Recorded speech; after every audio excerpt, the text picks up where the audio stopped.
Well, it's a day ending in the letter Y, so it must be time for another test cut. Today we've got, this is an insulation material. It's a combination of fiberglass and some other fibers. It's bonded together in some spots, it's loose in others. So this is scrap material, going to be recycled. It's kind of a nasty jumble. The customer wants to be able to cut this material between the strapping. I'm going to start by taking a trim cut off one edge just to prove the concept. But this is actually going to become a challenge because if I were just cutting this material in isolation, I would use a knife style blade, get a real pretty easy cut. But the customer just wants to get through this stuff, doesn't care about how pretty the cut is, just wants to get through it. And this is a jumble, so this is a bunch of material compressed down and packaged, and it's going to try to grab the blade. So when you have a package like material like this all jumbled together and you cut a slot in it using a traditional hook tooth style bandsaw blade, this compressed material is going to try and squeeze in behind that slot and grab the blade. I'm using a pretty wide tooth aggressive blade here, not the most, but fairly aggressive to try and combat that. The machine I'm working with today is a Model 204 vertical blade traveling table bandsaw. I'm using a 1 inch wide, 3 tooth per inch blade, running at about 3,000 feet per minute. I have a 2 horsepower 3-phase motor behind it. This machine is my personal test cut machine.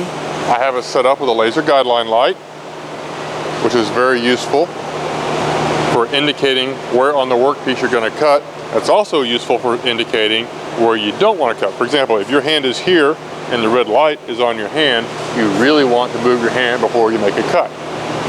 Simple magnetic starter. We also have a pneumatic blade tensioning on this machine, air cylinder. So with a flick of a switch on the back side there, I can detension or tension the blade. It makes for very fast blade changes.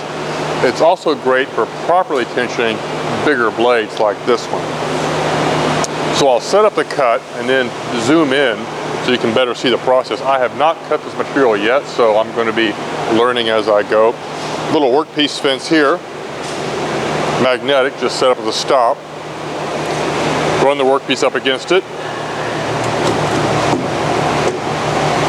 For test cut purposes, I'll lock it in.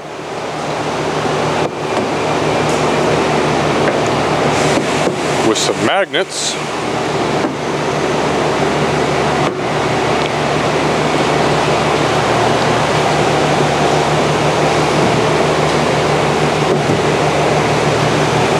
So it stays relatively still for the cut.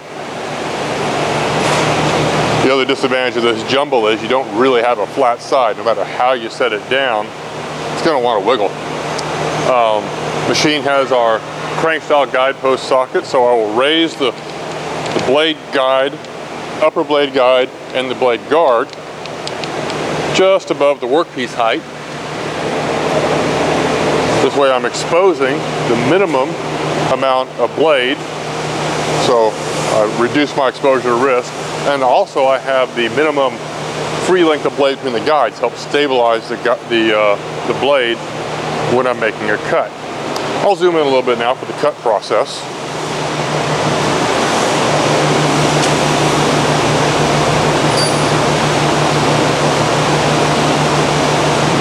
Oops.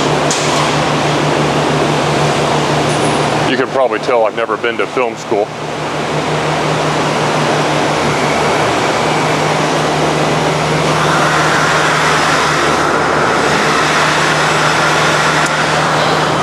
So I'll start the saw. I will push the table to make the cut, keep my hands clear of the workpiece. Now let's see how it takes this thing.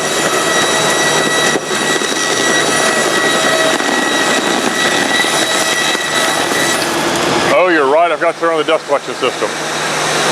I should have turned on the dust collection system because this stuff is making all the dust in the world. But I got a cut, and it's, you can see, sticking to the blade. Oh, nasty. Thank you.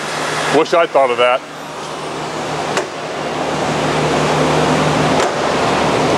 So there's our cut. That was actually pretty clean and easy. the bundled material still has the wire around it, stayed together. The material that was not bundled together, yeah, not a surprise. But that went a lot easier than I expected it to. It'd be very easy to scale this up and do a larger workpiece using the same 1-inch wide blade and 2-horse motor. Maybe put a 5-horse motor behind it if we were going really wide, but that's pretty easy.